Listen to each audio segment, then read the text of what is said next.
Have you thought this through? No way will that work. Are you sure? Is there any money in that? You'll never make any money doing that. How are you going to pay the mortgage? Just get a job. You're going to try and settle that? Why can't you be normal like everybody else? Oh, boy. Were your parents morons too? The savvy entrepreneur to the rescue. Congratulations. That really turned out well. Really good job. I'm going to admit it. I'm surprised. You know, I wish I thought of that. I never thought anyone would bet. How did you do that? I'm so glad you're pursuing your dream. I wish I had the courage to follow my dreams. Hey there, welcome to The Savvy Entrepreneur. We are broadcasting live on WLCB 101.5 FM from the greater Chicago, Milwaukee area. I'm your host, Doris Nagel, and I'm a crazy entrepreneur myself, and I love helping other entrepreneurs. I've helped counsel a lot of startups and also been involved with at least 9 different startups, and I wish I could tell you they've all been wildly successful, but that would be a lie. I've made plenty of mistakes along the way, and my passion is to share what I've learned and to find other experts and entrepreneurs to also share their advice and insight. We have 2 goals here on The Savvy Entrepreneur: to educate and to inspire. I welcome your comments, your questions, suggestions. If you got a challenge or a topic you'd like to hear about, or you'd like to be a guest or know someone who'd be a great guest, just email me at dnagel, Nagel, at lakesradio.org. So with that, I'd like to introduce our guest for today. Our guest is Mark Goodman, who is a volunteer with an organization called SCORE. And if you haven't heard about it, we're going to talk a little bit about what SCORE does, because they're an amazing resource that is either free or virtually free. And so if you don't know about SCORE, you should. So take a listen. Mark is a very experienced business person himself. He is currently the president and CEO of a company he calls eConversation Solutions, which I'm sure we'll hear a little bit more about shortly. He's also the past workshop chair at SCORE Chicago. And prior to founding his current company, Mark held numerous positions as a tech executive, including Director of Business Development at Motorola, where he was the first business manager in the cell phone group. Wow, that's got to be So you can blame all your cell phones on me. You've got to have some great stories there. I don't know if we'll have time for that today, but I bet there's some great stories. So in addition, Mark was an executive for a Silicon Valley company and a film buyer for General Cinema Theaters. So I guess if you want to know how to buy films, you should reach out to Mark too. He's pretty diverse background.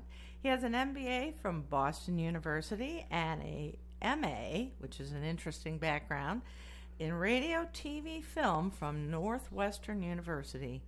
So just a quick word about SCORE. According to the website, SCORE is the nation's largest network of volunteer expert business mentors and is dedicated to helping small businesses get off the ground, grow, and achieve their goals. Wow, that sounds like something all of us entrepreneurs need. Since 1964, SCORE has provided education and mentorship to more than 11 million entrepreneurs. So they are a busy group, and if you don't know about them and haven't tapped out to reach out to them yet, you should. All right, without further ado, Mark, let's get started. Thanks so much for being on the show today. Well, thanks for having me. Welcome to The Savvy Entrepreneur. So first, let's talk a little bit about SCORE and how you got involved with SCORE. Okay.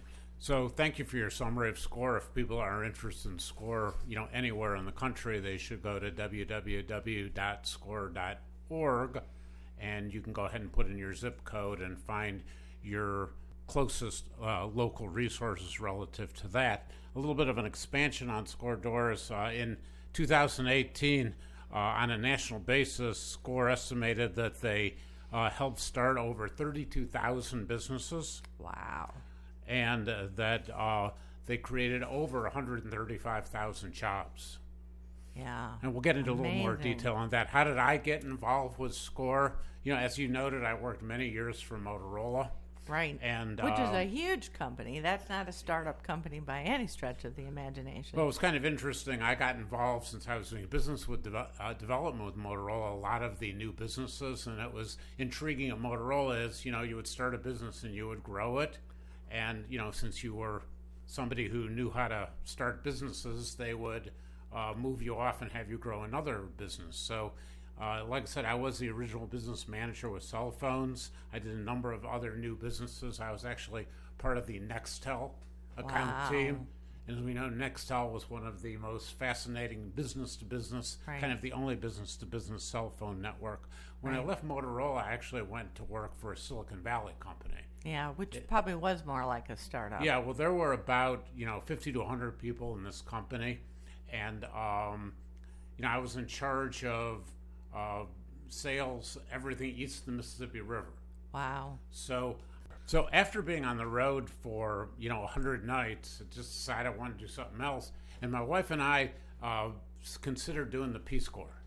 Interesting. And a lot of people don't realize that the Peace Corps evaluation process is a year-long process. Oh. So they asked me while we were going through the evaluation process to get some experience working with small business. So that's when I volunteered for SCORE. And I did some mentoring with SCORE, but what I actually ended up doing with SCORE is I built their social media presence. And we actually built a YouTube channel, and you saw a few of the videos. Yeah. And in its prime, and this was in the 2009-2010 time frame, that channel was in the top 50 nonprofit YouTube channels in the world. Wow. So I was telling you how we made some clips, and they got picked up by community colleges, etc. But my wife actually decided not to do the Peace Corps, so I decided to kind of stick with SCORE, and I was doing the workshops for them. And then I decided to start my own business, which is eConversation Solutions. And what we do with eConversation Solutions is we help people integrate the internet into their sales and marketing. Wow, well, that's, of course, big because, as everybody knows, more and more people are accessing the internet through mobile devices and making purchases through mobile devices or purchasing decisions through mobile devices. So that's where it's at these days. And the challenge that my business overcomes is an awful lot of people who are in the internet business. The first question they ask is, what do you want to say? And the first question I always ask when I'm working with a business is, how do you want to use it? So how is the content you're created going to be integrated into your sales and marketing? So I've been doing that business for probably about 8 or 9 years, and I've continued with SCORE. And what I do now with SCORE is I handle a little bit of the fundraising, and I am the focal point for the Wintrust SCORE relationship. Wintrust, the banking group, and up here we have State Bank of the Lakes over on the north shore of Lake County. So what I do is I work with the 3 SCORE chapters, or actually the 4 SCORE chapters that service the Chicagoland area, which is SCORE Chicago. There's a SCORE chapter that services North Cook and Lake County. There's a SCORE chapter that services basically Fox Valley, which is the 6 counties west of Cook and Lake. Mm-hmm. And then I also help with the SCORE and the Wintrust activity in southern Wisconsin, which is basically the town bank and SCORE. So there's 4 Chicago chapters. Each one of them have local presence. We're going to focus a little bit today on what's actually available here in Lake County. Okay. But understand that if you are in southeastern Wisconsin, there is a chapter that serves you rather directly, and that chapter in your area works out of the Gateway Technical College. Gotcha. And just, because there are people who listen via the internet through streaming, or maybe even with listening to the podcast that I do, that I create from the shows afterwards. I think you alluded to it, but there are SCORE chapters in all 50 states, basically? Right. So there's over 10,000 volunteers in the United States, and they serve over 1,500 communities. So wow. It's estimated that SCORE volunteers donated over 4 million hours of time in 2018. So what somebody should do if they're outside of this specific area is go to www.score.org. You can put in, like I said, your zip code and get what's available locally. There are also a lot of resources available nationally. And online. I know, I think it's almost overwhelming, the resources that SCORE has to offer. And I want to talk a little bit more about the volunteer army, and if anybody out there is interested in being a volunteer. But there are, even on the website, a tremendous number of online, on-demand programs that are available. So pretty much almost any topic you want to learn something about, there's a on-demand webinar there. Some of the other things I know that the SCORE does, and I know you want to talk about because you've got one coming up, is local workshops. Right. So my understanding is if you're a volunteer, you can, I don't know how you go about organizing a workshop, but I know you're, for example, doing a workshop right here in almost our backyard of the station coming up really soon. You want to talk a little bit about that? Right. So we're doing a workshop on October 24th. This is a workshop that we've put together with SCORE and part of our Wintrust relationship, which is with State Bank of the Lakes. And this workshop is based around, getting more leads and closing more sales. And, this is available to anybody. So if you wanted to go to let me get you the website relative to the SCORE Chicago one. So there is a specific SCORE Chicago website, northchicago.score.org. And if you're interested in attending this workshop, this is kind of a lunch and learn. Okay. We're going to focus on, talking to people, getting leads, getting sales. But one of the things I've learned about how workshops have changed over the years is, it used to be when you did workshops, you could do like 80% knowledge and 20% a little bit of networking. And what we really focus on in these kind of workshops is probably upping the networking part of it, because that's one of the key ways that businesses can actually get leads and create relationships. There's an interesting study made with all of this internet stuff and email and so forth. The number one way that small businesses can get leads is through in-person events.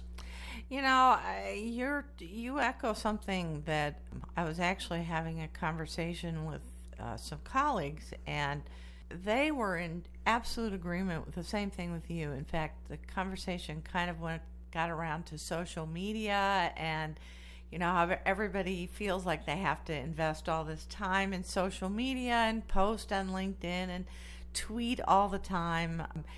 And that's not to say that's not helpful, but it's often a long-term branding strategy, as opposed to, if you're going to start posting on LinkedIn, for example, and assume you're going to have people emailing you and saying, hey, I want to hire you to do this, you're probably going to be disappointed.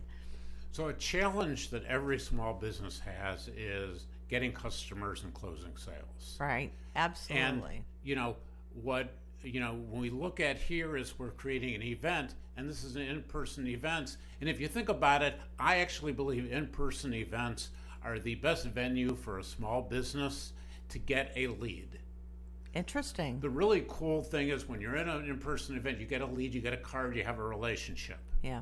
Now, the role of social media isn't to get the lead, despite what Google and LinkedIn and all those people may say.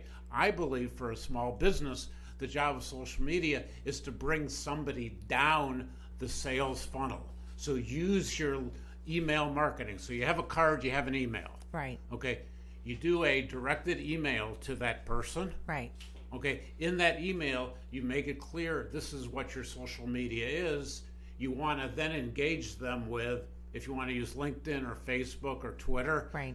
It's more effective first because they kind of already know who you are and they know their context. One of the biggest problems with social media, somebody tries to connect with you and you say, who the heck is that? Right. So a lot of them want to start selling to you right away. Right, before they even know who you are. Right.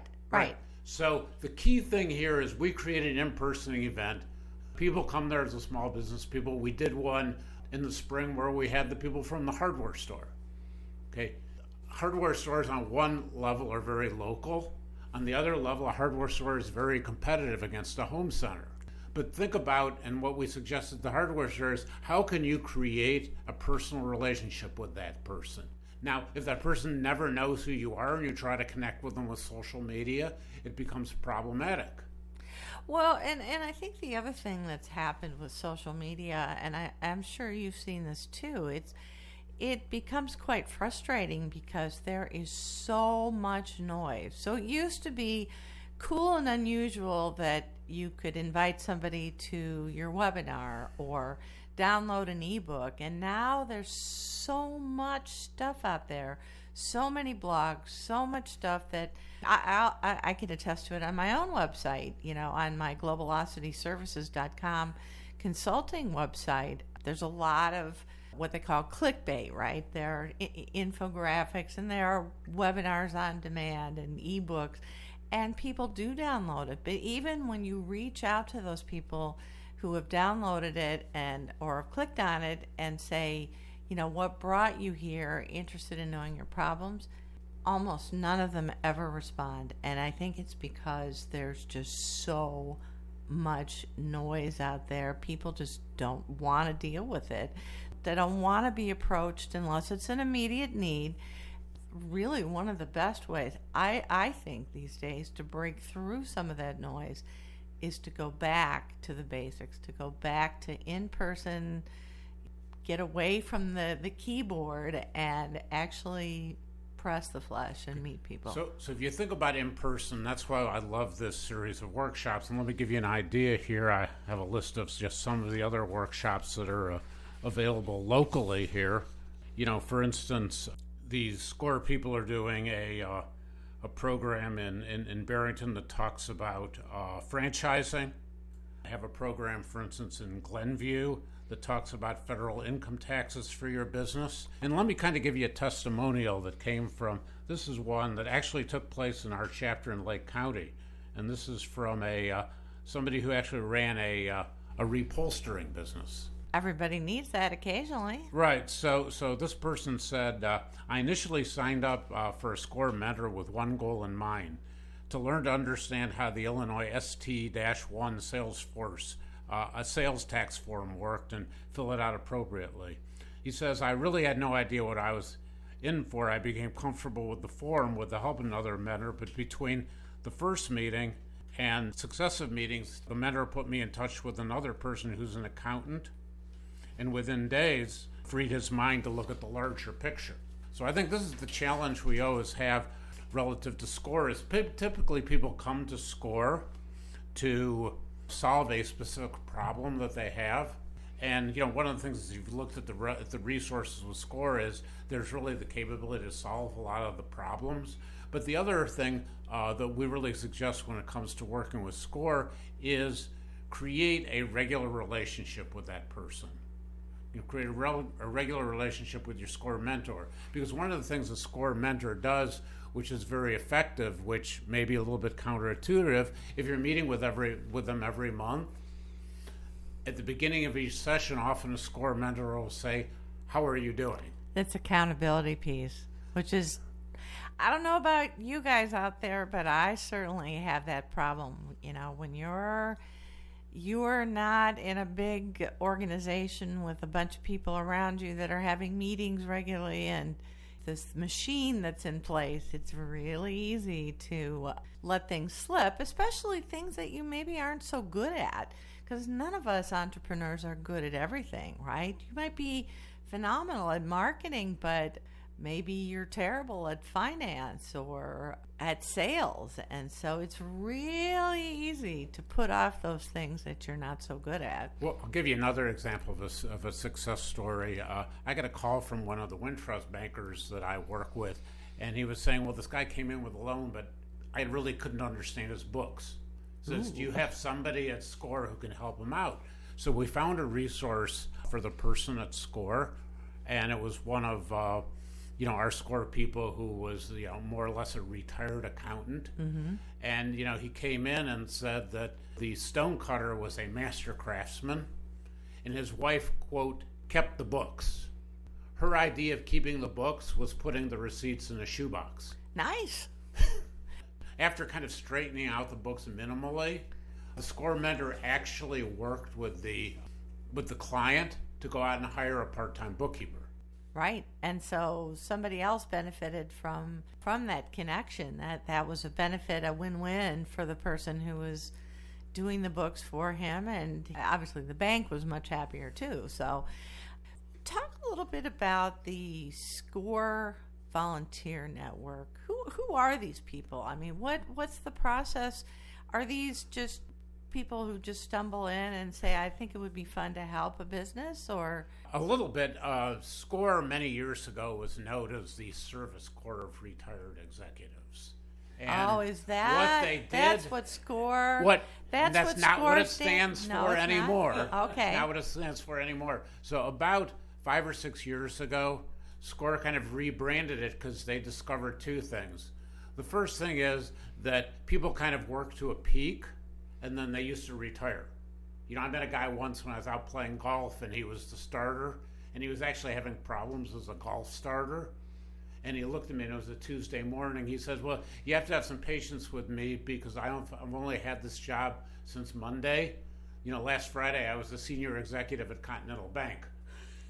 So that was kind of his retirement thing. Funny. Now my observation is people work and work and work, and they hit a peak and then they work and work and work and work and work. So what we find is that traditionally you had a mentor who retired, had a pension, and was, quote, retired. Right. Now we have more and more people who, while they're kind of retired, are still kind of working. Yeah. And the positive on that is that you have a mentor who is remain engaged. Right. So one group of people are, essentially these people who are on the,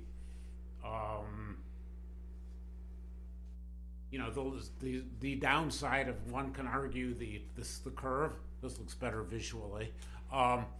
The other group of people that SCORE has attracted, and we have found this, is with younger people, we're finding more and more people in their 30s and 40s who are looking to give back.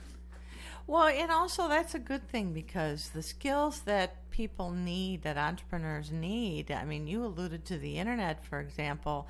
Some of the skills are, they keep changing, and so it's really important to tap into people who have the skill sets, and you might find that with somebody who's 65, but you might find that in somebody who's 25 or 30, right. We designing a website, for example. We have a woman who, I think she's in the Buffalo Grove area, and she and her husband run a data analytics business. And their major customers are, large corporations because, they're helping the large corporations kind of sort through a ton of data.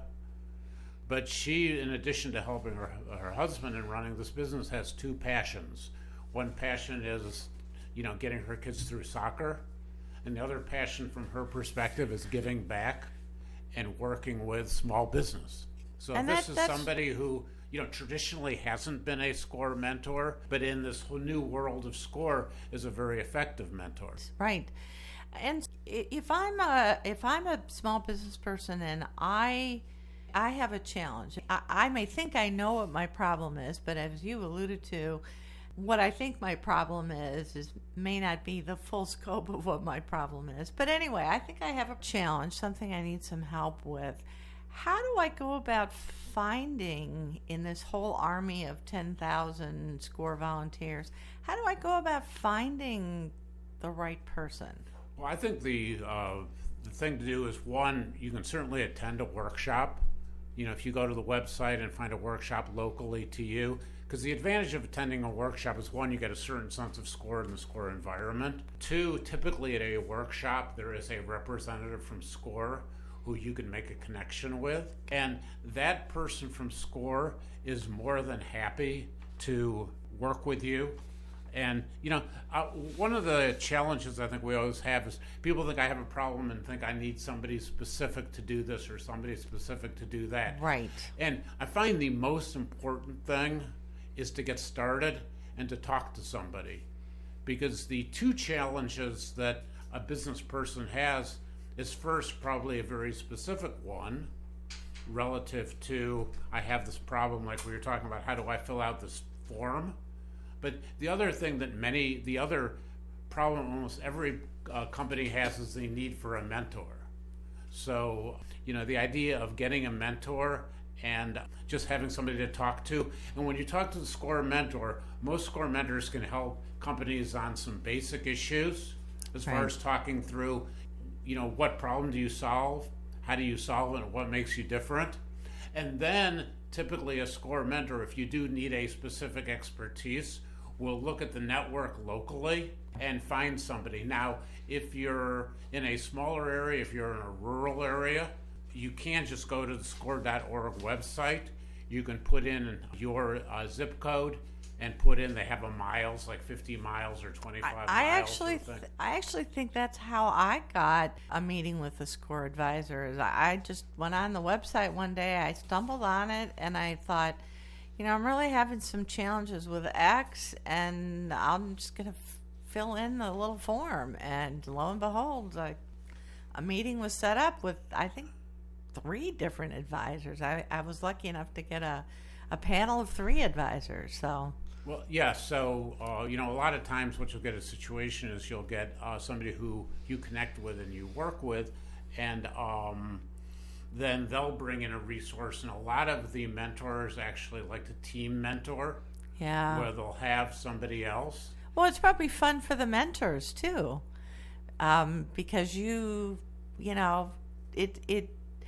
a synergistic effect that happens, I think, when you get people together working on a business problem. The other thing you could, on a broader basis, look at is SCORE does have some specific programs. For instance, SCORE mentors are partnering with the U.S. Department of Agriculture and a wide array of groups already working with beginning farmers and ranchers, such as the FFA and 4-H and cooperative extensions, land-grant universities, etc. So SCORE is working on a specific agriculture farming program.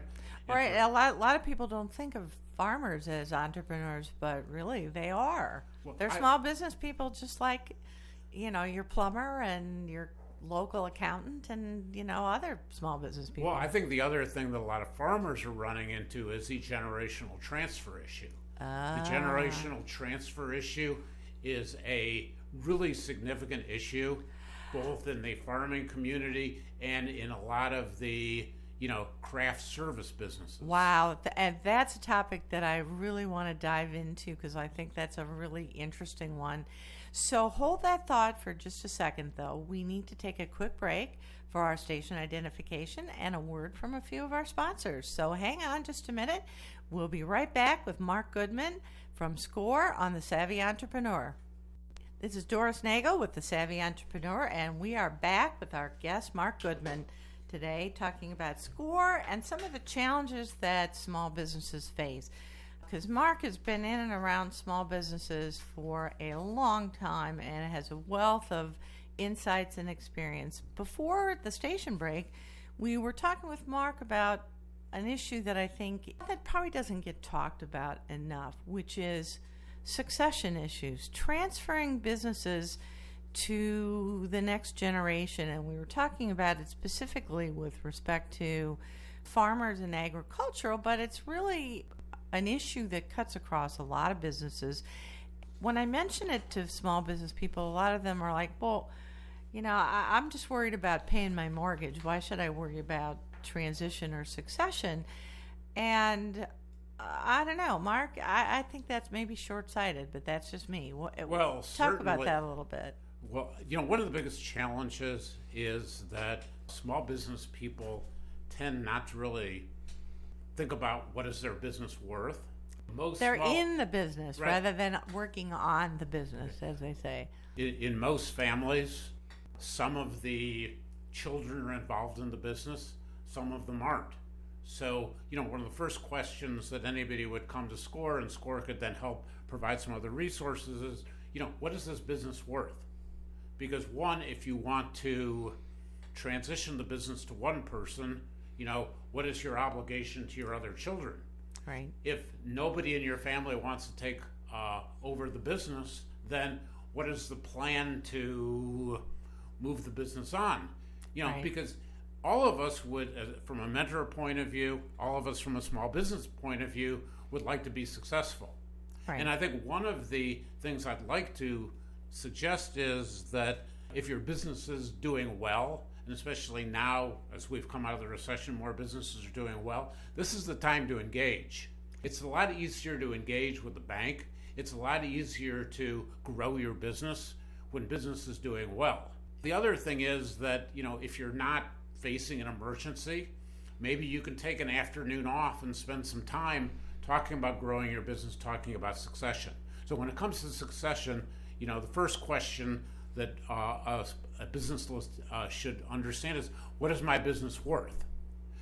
The other thing that a business needs to look at is to understand logically what's the profit profile. Because we get the situation with small business people where often they're mixing business expenses with other expenses. we had a valuation expert on last week, and she was telling some stories about crazy stuff. That there was a pheasant farm in Arizona that one business was writing off because they took some customers there occasionally, but really it was a family sub business. So she had some crazy stories of personal things that got mixed in. But you have some fascinating things that can happen. For instance, if you have a small business, typically you're writing off the vehicles on the business. Okay? So if you are no longer in that business and you still have vehicles, how does that come down? Right. The other thing you typically see with small businesses is you have lots of choices relative to, how do you take out revenue, whether you take out revenue as salary, whether you take out revenue Right. as a dividend, whether you take out revenue as an expense. Right. And,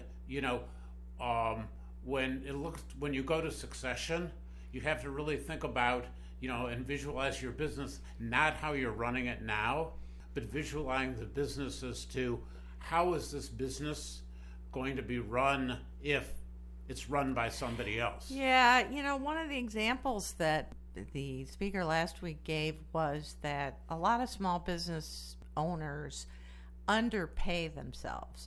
So they think they're doing the business a favor by only taking a salary of maybe $50,000 or something like that, because they get to write off all sorts of other expenses, and maybe they have other sources of income, some other business that they're, also getting income from.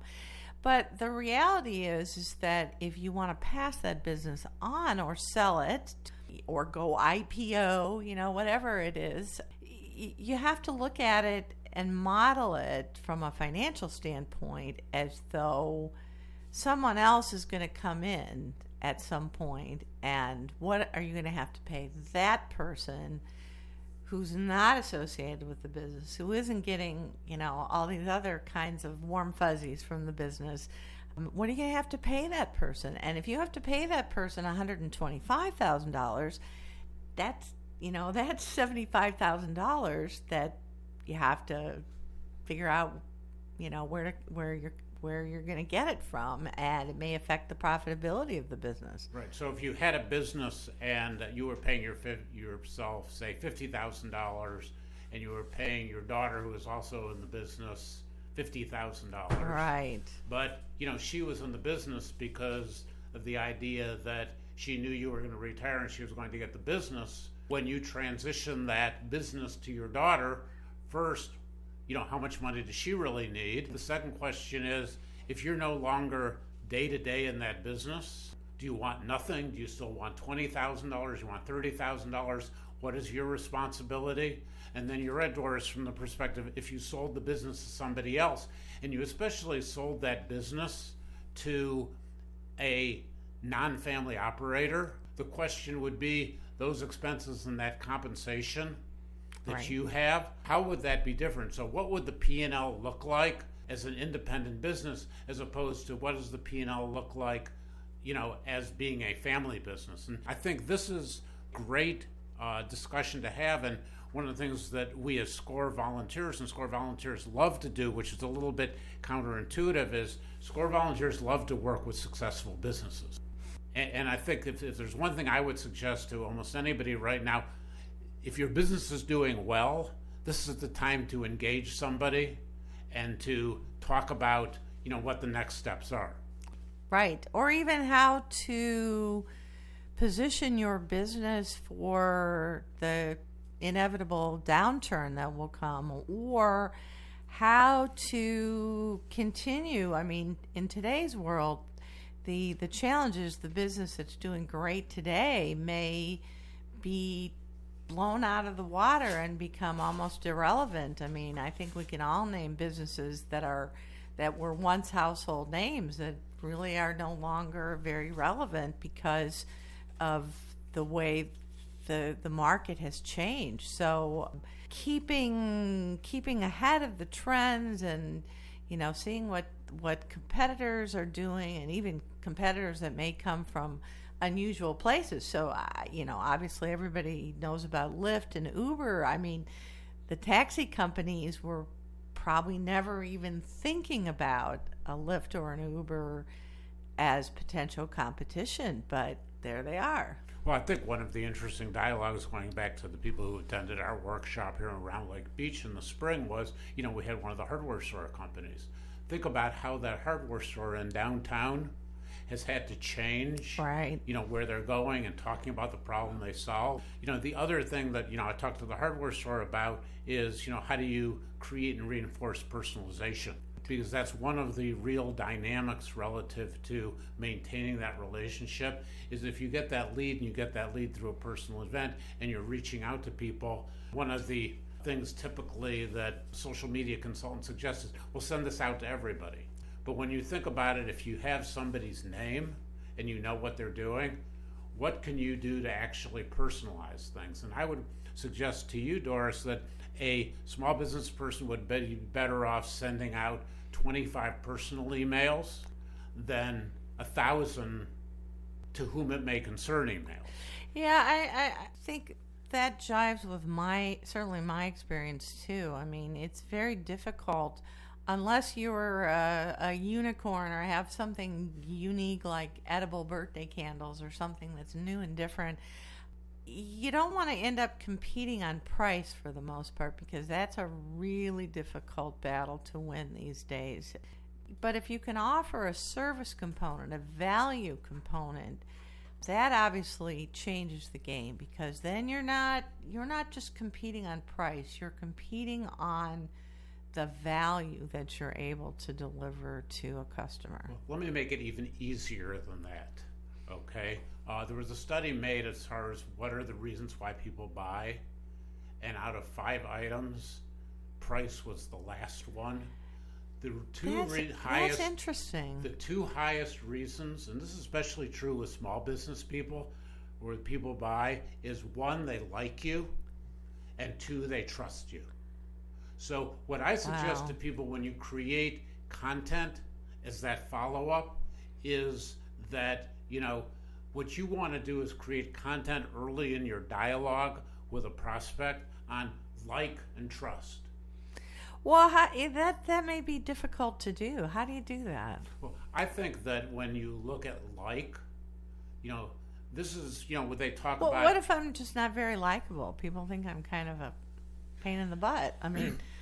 Well, I think the likability from that perspective, remember, is, do you have interests that are consistent with ones that I might have? So from a neighborhood point of view, there's kind of a natural like. If you live in my neighborhood, right, I'm more likely to like you. Yes. Okay? To some degree, like and trust are connected, but you can do other things relative to trust, like, for instance, a warranty. Is aligned with trust. Right. No return, no complaint, no challenge return policy. 100% guarantee, that sort of thing. Yeah. So, when I was talking to the hardware store guys, once again, it's the kind of thing, one of the things people like about going to the hardware store is they have the knowledge. That's a little bit of value. But, think about the trust that comes along with that. When I go in there, I'm getting advice that I trust. I also feel comfortable that if I buy a part and I need the bigger one or I need the smaller one, Yeah. I can just go back and return it. And that's important. I mean, you see, I'm smiling and I'm laughing, and I'm sure everybody has their story out there of the big box stores, which may have great prices, but oftentimes the people who help you are somewhat lacking, shall we say, in technical knowledge or help. And I was just thinking, the reason I was smiling is I was just at one of the big box stores. I had this nest of bees in the ground, right? And I was looking for some kind of solution to get rid of the bees because I was worried about getting stung, and I mean, they were everywhere. There was a lot of them in the ground. And the guy at the big box store said, well, if I were you, I'd just pour some gasoline down there and light it. I think at this point, I was like, I'm going to call a professional exterminator who actually knows what they're doing, because I don't think I'm going to be pouring gasoline and lighting it. But that was the extent of his knowledge about it, and that's just a funny little story. But I'm sure everybody has their stories of people from the big box stores who just didn't know what they were doing. Right. So one of the other challenges small business people have is, in order to build trust, one of the great vehicles is testimonials. Yeah. And as a business person, you have lots of satisfied customers. And when you think about that set of satisfied customers, how many have you ever asked for a testimonial on? And when you get with that testimonial, how do you do it? How do you use it? One of the things I suggest to people when you're doing that personalized email, put in a link to a testimonial that may align with the person's business or the person's need. This is the idea of, bringing people down and building trust. Because we talked about liking, we talked in trusting. One of the questions that a lot of people ask as far as dealing with the business is, do you deal with people like me? Right. And actually, that's one of the powers of something like a Facebook, is that Facebook gives you the ability to post up pictures and comments and, content that reinforces the idea of dealing with people like me. Well, I'm guessing there's an art to asking customers for a testimonial, because I've seen this even on LinkedIn. You say, well, will you write me a recommendation? And they're like, yeah, well, Doris is great. She's easy to work with and fun. Well, that may or may not be the kind of thing that I want them to write. I mean, it may be true, it may be nice, but what I might want them to say is something more specific, like Doris knows how to get her arms around a complex financial situation and turn a non-profitable business or operation into something profitable. I'm guessing there's an art to asking for those testimonials. So my suggestion, and there's a couple of good places, certainly you'd go to the website of my business, which is www.e-conversation.com, and I have some testimonials. And actually, I integrate those testimonials into the web page. If you're interested in testimonials on SCORE, you can just go to the SCORE North Chicago website, and they actually have a set of testimonials there. Now, one of the things, if you're looking to get a testimonial, so after you do a program and you gather, say, those business cards, you meet these people, and maybe they become a customer for you, send them a link to your website, which has testimonials on it, and say, I'd like a testimonial for you. Here's a couple of sample testimonials that other people have done, which then gives me, as the testimonial creator, an idea of what you're looking for. Right, because it's hard. I've had other people ask me for a recommendation. I'm like, well, I don't know. What do you want me to say, So you got to help them out, I think, a little bit and give them an example, that sort of thing. Yeah, so sometimes after I do a workshop, I'll actually go and take some pictures of people, and I'll say to people, if you feel really good about this workshop, please feel free to drop me a testimonial. And by the way, I'll put the testimonial up in my social media. So I think the challenge here, I would suggest to start, is one, ask for testimonials. Two, I mean, it's gotten so easy to take pictures with smartphones, etc. If the occasion presents itself, just say to people and say, hey, could I grab your picture? Or have your colleague or somebody else say, hey, would you take a picture of these two people? I think this is these are some great suggestions. What do you do though if you're just starting out and you haven't really had any successful customers? In fact, maybe you've had one or two rather painful learning experiences. How do you go about creating like and trust when you're a new kid on the block? Well, I think, that everybody has a set of experiences. And the key to being effective as a new company is to, one, think about your business proposition. So what problems do you solve? How do you solve it? What makes you different? And then the other question to answer is, why are you the best person to help me solve my problem or to take this solution difference going forward? So I think that every new business person have to do an inventory of their capabilities and understand what works for them. And I think one of the things that SCORE, mentors do get into with people sometimes is ask those hard questions. And sometimes people say, thanks, I'm going to launch my business. It happens sometimes that people will sit down with a SCORE mentor and after talking to them make a decision that says, maybe this isn't the right time or this isn't the right place. I had a woman many years ago who was looking to pick up a cupcake franchisee, and she went through all the process and we went through all of the business case, and it could have been successful, but really not at the last minute, but maybe in the second to last minute. She had been working as in the insurance business. She just looked at me and said, I can't do this. I need a regular salary. And that was okay. I hope to find somebody on the show to talk about a couple of what I think are some of the most challenging issues, and you've touched on one, which is people who think that they want to be entrepreneurs. They don't want to work for the man anymore or the woman, I don't know. And they think they want to be entrepreneurs, but they're not sure. And I think that soul searching that needs to go on about what it's like to really be an entrepreneur and whether you're really ready to do that and take the plunge is a whole set of a really interesting discussion to have. And the other one, I think, is that having worked with a number of entrepreneurs and in my own businesses where you look at it and you think, I don't know if this is going to make it or not. And the question is, do you hold on just a little while longer, or do you pull the plug and say, yeah, this is just not going to work. I need to pivot, or I need to just stop and do something different. And I think those are two interesting sets of discussions. I'm hoping to get guests that lined up to talk about both of those, because I think they're, the kind of soul searching that a lot of entrepreneurs do or need to do.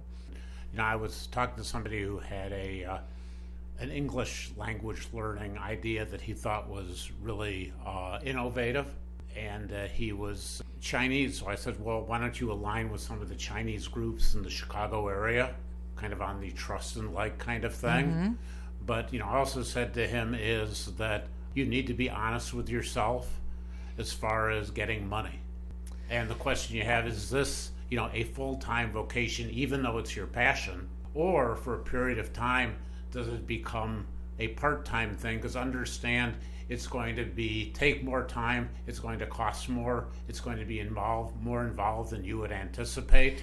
And I think wow, I hope all of our listeners got that, because I think there's a pearl right there that is going to take longer, cost more, and probably not going to be the big splash on the newspapers and even those, there's, there was probably years of pre-work that went into it. People just think it happened overnight. Well, yeah, I would, when I was especially working with the Silicon Valley companies, I realized that a company would be in business for 10 years to become an overnight success.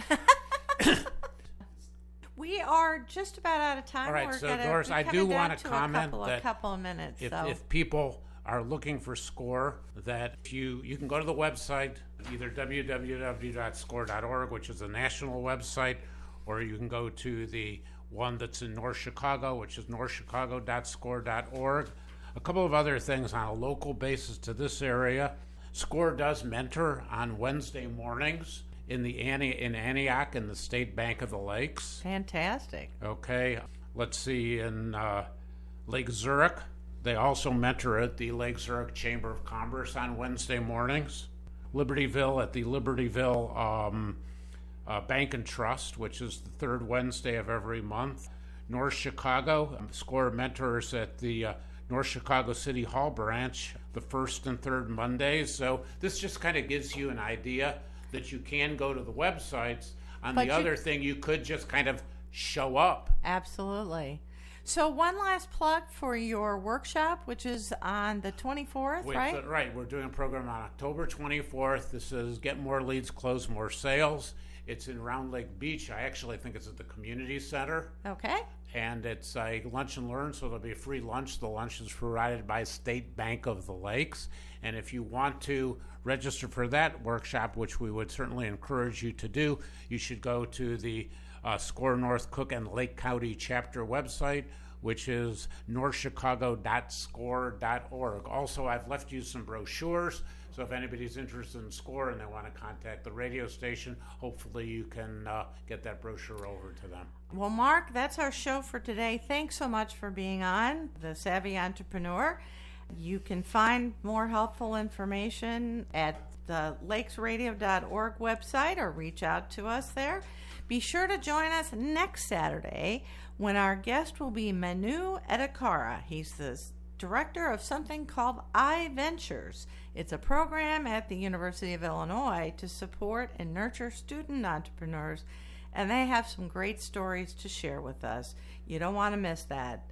So be sure to join us next Saturday, and folks, until then, happy entrepreneuring. This is Doris Nagel with The Savvy Entrepreneur.